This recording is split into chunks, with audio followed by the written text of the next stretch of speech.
தமிழக மக்கள் அனைவருக்கும் வணக்கம். ஒரு நாட்டினுடைய பிரதமர் அவருடைய சொந்த நாட்டுல ஒரு மாநிலத்துல ரோட் ஷோ போறதுக்கு அவர் வருவதற்கு இங்கே காவல்துறை அனுமதி மறுக்கிறாங்க. மாநில காவல்துறை அனுமதி மறுக்கிறாங்க. ஆனா இங்க இருக்கக்கூடிய மாநில காவல்துறைக்கு தெரியாது நம்ம தமிழ்நாடு போலீஸ் இல்ல, நாம இந்தியன் போலீஸ், நம்முடைய சர்வீஸ் என்பது இந்திய அரசாங்கத்துக்கு தான். தமிழ்நாடு போலீஸ் என்பது மாநிலம் பிரிச்சிருக்காங்க, அவ்வளவுதான். மற்றபடி வேற ஒண்ணும் கிடையாது. உங்களுக்கு இப்போதைக்கு மாநிலம் பிரிச்சு முதலமைச்சர்னு ஒருத்தர் வச்சிருக்காங்க, அவரோட கண்ட்ரோல்ல நீங்க இருக்கீங்க. மற்றபடி இங்க தமிழ்நாட்டில் இருக்கக்கூடிய காவல்துறைக்கும் சேர்த்துதான் இந்திய ராணுவம் அங்கே பாதுகாப்பு கொடுத்து கொண்டிருக்கிறது. இத முதல்ல இங்க தமிழ்நாட்டில் இருக்கக்கூடிய காவல்துறையும் புரிந்து கொள்ள வேண்டும். அதே நேரத்துல இங்க இருக்கக்கூடிய இந்த திமுக அரசாங்கமும் புரிந்து கொள்ள வேண்டும். இங்க திமுக கட்சிக்காரனுக்கும் சேர்த்துதான் அங்க இந்திய ராணுவம் எல்லையில பாதுகாத்துக்கிட்டு இருக்காங்க. சரிங்களா? இந்தியா என்பது ஒரே நாடு. இப்ப தமிழ்நாடு தனி நாடு கிடையாது. பிரதமர் நரேந்திர மோடி வேற ஒரு நாட்டினுடைய பிரதமர் கிடையாது. அவர் நம்ம நாட்டினுடைய பிரதமர். அவர் இங்க வர்றதுக்கு ஒரு மாநில அரசாங்கம் காவல்துறை மூலமாக அனுமதி மறுத்திருக்காங்க, வரக்கூடாதுன்னு பிரஷர் பண்றாங்க. இதெல்லாம் எதை நோக்கி போகுது அப்படின்னா, தமிழ்நாட்டை தனியாக பிரித்து விட வேண்டும் என்ற திமுகவின் அந்த கொடிய எண்ணம் இருக்கு இல்லையா, இந்த திராவிட திருட்டு அரசியல்வாதிகளின் அந்த கொடிய எண்ணம் அதை தான் வெளிப்படுத்துது. நம்ம நாட்டினுடைய பிரதமர் நம்ம நாட்டுக்குள்ளேயே வரக்கூடாது அப்படிங்கிற அளவுக்கு இங்கே பிரிவினைவாதம் என்பது இந்த திமுகவால் உருவாக்கப்பட்டிருக்கிறது. பிரிவினைவாதத்தாலேயே வளர்ந்த கட்சி திமுக அப்படிங்கிறது தான் உண்மை. தனி திராவிட நாடு அப்படின்னு பேசி பார்த்தாங்க, எடுபடல. அதற்கு பிறகு இப்ப தமிழ்நாட்டையாவது தனியா உடைச்சிடலாமா அப்படின்லாம் முயற்சி பண்ணிட்டு இருக்காங்க. சோ பிரிவினைவாத கருத்துக்களை அதிகமாக பேசி அதன் மூலமாக இளைஞர்களை மூளைச்சலவை செய்து இங்க ஆட்சியில் அமர்ந்திருக்கிறாங்க இந்த திமுக. இந்த பிரிவினைவாதத்தை இவங்க எப்படி பண்றாங்க? அதாவது மொழி அரசியல், ஜாதி அரசியல், மத அரசியல், இது அனைத்தையுமே முதல்ல உருவாக்குனது யாரு அப்படின்னா அது திமுக தான். ஏன்னா கருணாநிதி முதல்வர் ஆனதே ஜாதி அரசியல் தான். நான் பட்டியல் சமுதாயத்தை சேர்ந்தவன், எனக்கு ஒரு வாய்ப்பு கொடுங்க அப்படின்னு சொல்லி தன்னுடைய ஜாதியை சொல்லி முதல்ல அனுதாபத்தின் மூலமாக, ஜாதி மூலமாக முதல்வராக உள்ளே நுழைந்தவர், அதாவது கட்சியின் தலைவராகவும் உள்ளே நுழைந்தவர் இந்த கருணாநிதி. சோ ஆரம்பத்திலேயே ஜாதி அரசியல் பண்ணிட்டாரு. அதற்கு பிறகு உள்ள வந்ததுக்கு அப்புறம் மத அரசியல், இந்து மதத்திற்கு எதிரான அரசியல், மொழி அரசியலை வச்சுதான் இவங்க கட்சியிலே ஜெயிச்சாங்க திமுக. மொழி அரசியல், மற்ற மொழி பேசுறவர்களை எதிரிகளாகவும் சித்தரிப்பது. அதாவது எப்படின்னா, இங்க பாத்தீங்கன்னா ஹிந்தி இங்க உள்ள வந்துரும் அப்படிங்கிறது. ஆக்சுவலா என்னன்னா, இவங்க ஹிந்திக்கு மட்டும்தான் எதிர்ப்பு. இந்த ஹிந்தியை ஏன் இவங்க எதுக்குறாங்க அப்படிங்கிறதுக்கு நாம பல தடவை சொல்லிட்டோம். தமிழ்நாட்டிலிருந்து டெல்லி வரைக்கும் ஒரு பெரிய அரசியல் புள்ளி யாரும் உருவாயிடக்கூடாது. தமிழ்நாட்டுல இருக்கிறவங்க ஹிந்தியே படிக்காம காலங்காலமா தமிழ்நாட்டுக்குள்ள நம்ம கண்ட்ரோல்லயே இருக்கணும். நம்ம வீட்டு பிள்ளைங்க எல்லாம் ஹிந்தி படிக்கணும், கலாநிதி மாறன் ஹிந்தி படிக்கணும், கனிமொழி ஹிந்தி படிக்கணும், நம்ம வீட்டு பேர பிள்ளைகள் எல்லாம் ஹிந்தி படிக்கணும். இவங்க தான் டெல்லிக்கு தமிழ்நாடு சார்பா போகணும். தமிழ்நாட்டுல ஒரு சாமானியன் ஹிந்தி படித்து விட்டு டெல்லிக்கு சென்று விடக்கூடாது அப்படிங்கிற ஒரு தீய எண்ணம். சோ தமிழ்நாட்டை இவங்களோட கண்ட்ரோல்ல வச்சுக்கணும் அப்படிங்கிறதுக்காக தான் இந்த ஹிந்தி எதிர்ப்பு. அப்புறம் பிரதமர் என்ன பேசுறாரு, டெல்லியில இருக்க தகவல்கள், அங்க என்ன நடக்குது, அங்க நடக்கக்கூடிய உண்மை சம்பவங்கள், அது எதுவும் தமிழ்நாட்டுக்குள்ள இங்க தெரியக்கூடாது. ஏன்னா இங்க இருக்கிறவங்களுக்கு ஹிந்தி தெரிஞ்சது அப்படின்னா அங்க என்ன நடக்குதுங்கிறது இவங்களுக்கு, தமிழ்நாட்டு மக்களுக்கு தெரிஞ்சிடும். அப்புறம் திமுகவோட பித்தலாட்டம் இங்க வேகாது. சரிங்களா? சோ இந்த மாதிரி பல சூழ்ச்சிகளை அதாவது மனசுல வச்சுக்கிட்டு தான் இந்த திமுக என்பது இங்கே தமிழ் வாழ்க, ஹிந்தி ஒழிய, ஹிந்தி எதிர்ப்பு அப்படிங்கிற அந்த ஒரு மோசமான விஷயத்த உள்ள கொண்டு மக்களை மூளைச்சலவு பண்ணி ஏமாத்தி இருக்கிறாங்க. சரி, இவ்வளவு விஷயம் இப்ப நாம பார்த்தாச்சு. இப்போ நரேந்திர மோடி அவர்களினுடைய வருகைக்கு திமுக காவல்துறை மூலமா பிரஷர் கொடுக்குறாங்க.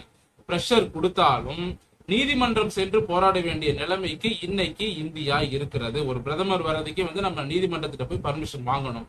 இதனால என்ன சொல்றோம் அப்படின்னா, திமுக போன்ற அரசியல் கட்சிகளை இனியும் பாஜக விட்டு வைக்க கூடாது அப்படிங்கிறது தான் எங்களுடைய கருத்து.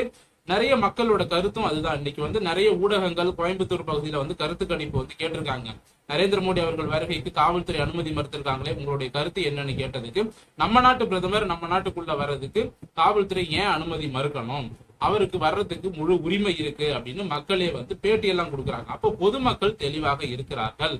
இங்க திமுக தான் ஊடகங்களை கையில் வைத்துக் கொண்டு, காவல்துறையை கையில் வைத்துக் கொண்டு என்ன செய்யறாங்க, பிரதமருக்கு எதிராக, நம்ம நாட்டினுடைய பிரதமருக்கு எதிராகவே இவங்க வேலைகளை செய்யறாங்க. சீனாவுக்கு ஆதரவு, பாகிஸ்தானுக்கு ஆதரவு, இலங்கைக்கு ஆதரவு, எல்லாருக்கும் ஆதரவு, வெளிநாடு எல்லாத்துக்கும் ஆதரவு, நம்ம நாட்டுக்கு மட்டும் ஆதரவு கிடையாது. இதுதான் திமுக. சரி, இப்ப நம்ம அடுத்த விஷயத்துக்கு வருவோம். ஜாஃபர் சாதிக் மூலமாக செக் வைக்கிறது திமுகவிற்கு பாஜக என்ற ஒரு விஷயமும் இருக்கிறது. டெல்லியில இருந்து சென்னைக்கு ஜாஃபர் சாதிக்கு கூட்டிட்டு வந்துட்டாங்க. ஜாஃபர் சாதிக் கிட்ட 7 செல்போன்கள் இருந்திருக்கிறது.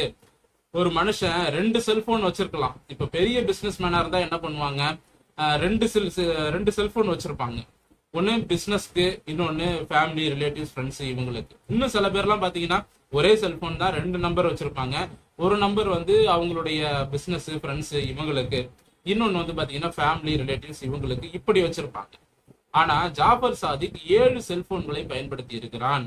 அந்த 7 செல்போன்களிலும் 2 சிம் கார்டுகள், மொத்தம் 14 சிம் கார்டுகள் இருந்திருக்கின்றன.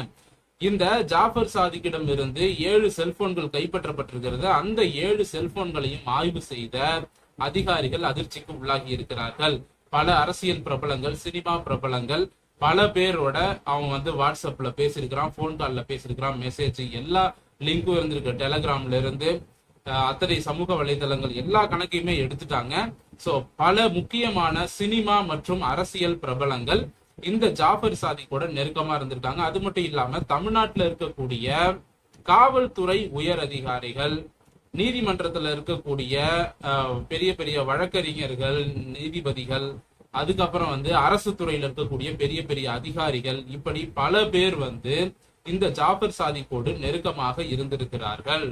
அந்த ஜாஃபர் சாதிக்கோட போதை மருந்து உள்ளே வருவதற்கு இங்க தமிழ்நாட்டில் இருக்கக்கூடிய அரசு துறையை சேர்ந்த, திமுகவினுடைய அரசு துறையை சேர்ந்த அரசியல்வாதிகளும் அரசு அதிகாரிகளும் துணை போயிருக்காங்க. இதற்கான ஆதாரம் தான் செல்போனில் சிக்கி இருக்கிறது.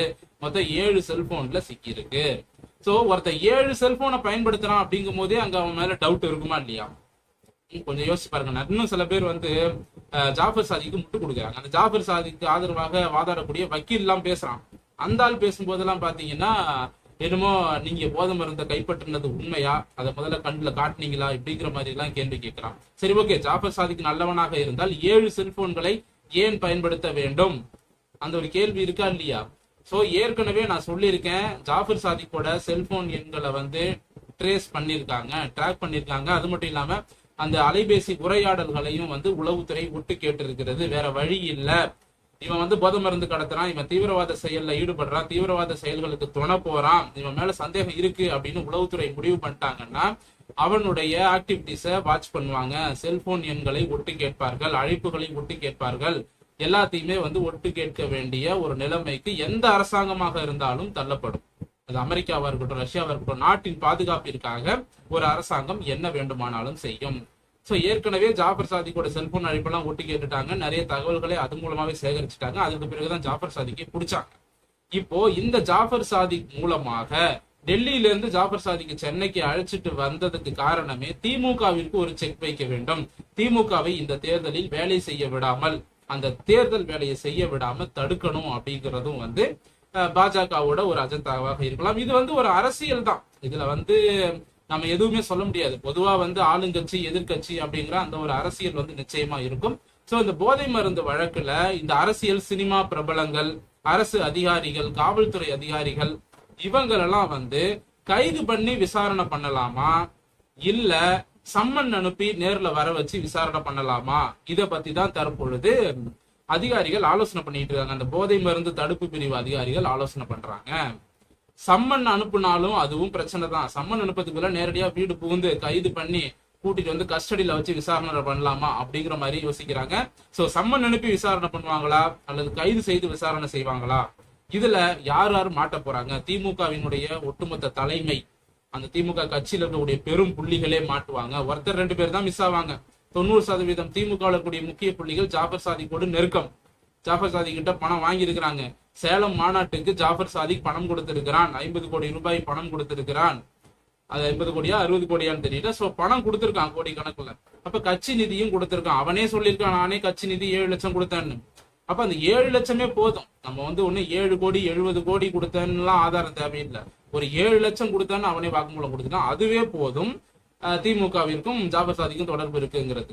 சரிங்களா? சோ ஜாஃபர் சாதிக் அனைத்து உண்மைகளையும் திமுகவோட தொடர்புல இருக்கக்கூடிய யாரார் கூட பேசிக்கிட்டு இருந்தான், பழகிட்டு இருந்தான், பணம் கொடுத்தது யாராருக்கு, சோ எல்லா விஷயத்தையுமே வந்து அதிகாரிகள் கிட்ட சொல்லிட்டான். சோ ஜாஃபர் சாதிக்கின் வாக்குமூலத்தை வைத்து திமுகவிற்கு ஒரு பெரிய செக் வைப்பதற்கு பாஜக முயற்சி செய்கிறது. அது தேர்தலுக்கு முன்பா அல்லது தேர்தலுக்கு பின்பா, இதுதான் வந்து கேள்வி. தேர்தலுக்கு முன்னாடியே திமுகவை செயல்பட விடாம தடுத்து திமுகவில் இருக்கக்கூடிய முக்கியமான அரசியல் புள்ளிகளை வந்து விசாரணைக்கு அழைத்து தேர்தல் வேலைகளை செய்ய விடாமல் திமுகவை முடக்கலாம். அப்படி இல்லையா, சரி எலெக்ஷன் முடியட்டும், அதுக்கு அப்புறம் திமுகவை வச்சு செய்யலாம்னு காத்துக்கிட்டு இருக்காங்களா? சோ தேர்தலுக்கு முன்பாக திமுகவை பாஜக பழிவாங்குமா அல்லது தேர்தலுக்கு பின்பு பழிவாங்குமா அப்படிங்கிறத நாம பொறுத்திருந்து தான் பார்க்கணும். பாஜக எந்த நேரத்துல என்ன வேண்டுமானாலும் செய்வார்கள். நம்ம வந்து யோசிப்போம், இப்ப தேர்தலுக்கு அப்புறம் செய்வாங்க, இல்ல எதுவும் செய்ய மாட்டாங்க, சமாதானம் பேசிடுவாங்க அப்படின்லாம் நாம நினைப்போம். ஆனா பாஜக ஒரு தடவை வந்து இவன் தான் எதிரி அப்படின்னு முடிவு பண்ணிட்டாங்கன்னா முழுசா அழிக்காம விட மாட்டாங்க. அதுதான் பாஜக, RSS. ஏன்னா அந்த இயக்கங்களை பற்றி இங்க பல பேருக்கு தெரியல தமிழ்நாட்டுல. அந்த இயக்கங்கள் எந்த அளவிற்கு வலுவான இயக்கங்கள் அப்படிங்கிறது இங்க பல பேருக்கு தமிழ்நாட்டுல தெரியல. சோ பாஜகவும் RSS வந்து உலகத்திலேயே மிகவும் சக்தி வாய்ந்த வலுவான இயக்கங்கள். அவ்வளவு எளிதாக அந்த இயக்கத்தோட கட்டமைப்பை வந்து உடைக்க முடியாது. சோ பாஜக திமுகவிற்கு செக் வைக்குமா, திமுகவிற்கு எதிராக பாஜக என்னவெல்லாம் செய்ய போகுதுங்கிறத நாம பொறுத்திருந்து பார்க்கலாம். அடுத்தடுத்த வீடியோக்கள்ல இன்னும் பல தகவல்களை வந்து நிச்சயமா நாம பார்க்கலாம். அதே போல வந்து தேர்தல் தொடர்பான, கூட்டணி தொடர்பான அடுத்தடுத்த தகவல்கள், கருத்து கணிப்புகள் இதெல்லாம் வந்து இனிமே நம்ம சேனல்ல வரும். இடையில ஒரு 5-6 நாளா வந்து சரியா வீடியோ போட முடியல. இடையில ஒரு வீடியோ போட்டேன், மற்றபடி வந்து சரியா வீடியோ போட முடியல. சில வேலைகள் இருந்தது, அதன் காரணமாக போட முடியல. சிரமத்திற்கு மன்னிக்கவும். தொடர்ந்து நம்ம சேனலை வந்து பார்த்துக்கிட்டு இருங்க. இந்த பதிவு தொடர் முடிவடைகிறது. இந்த பதிவு பற்றிய உங்களுடைய கருத்துக்களை கமெண்ட் செக்ஷன்ல தாராளமா பதிவு செய்யலாம். மீண்டும் அடுத்த நல்ல பதிவோடு உங்களை சந்திக்கிறேன். நன்றி, வணக்கம்.